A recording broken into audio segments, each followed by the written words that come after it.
To this day, Alaska is known as the last frontier and has over 57 million acres of wilderness.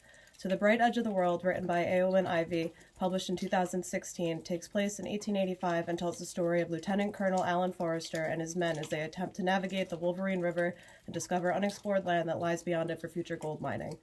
Written in the form of journal entries from the points of view of Alan Forrester and his wife Sophie, as well as two men in the present day attempting to organize the findings of the Forresters, To the Bright Edge of the World is a story of adventure and survival through the harsh and brutal Alaskan terrain. Throughout their journey, the men encounter everything from Alaskan Indians who are rumored to be cannibalistic in nature, the harsh Alaskan terrain, which includes everything from freezing temperatures to avalanches, as well as what can only be described as hallucinations since there is no earthly explanation for it. Forrester states, "I have no way to account for it, only truth as I have perceived it and which I will try to relay here." He goes on to describe the sounds of geese intertwined with words and laughter as the men set out for a hunt.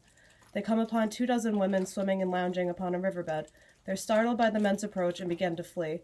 Forrester writes, "In that same instant, countless wild geese took flight from the very midst of the women, so that wing, black hair, scream, and strangled honk were indistinguishable from one another. One of the women is struck by an arrow from an approaching Indian tribe. And Forrester writes, the women became still at our approach, watched us through strange eyes, so gleaming and black that they appeared to have no center. Her skin was neither white like ours, nor brown like the Indians, but instead a translucent gray.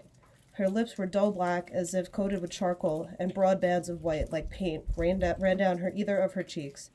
Her skin, her hair, her pale tunic were all speckled with beads of water."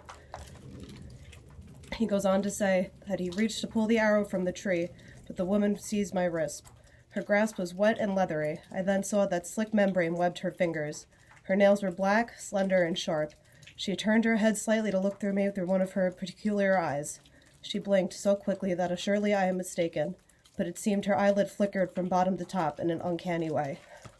To the Bright Edge of the World is not simply a story of Alaskan adventure, but pits men against nature and questions the very way that we see the world and how we navigate it.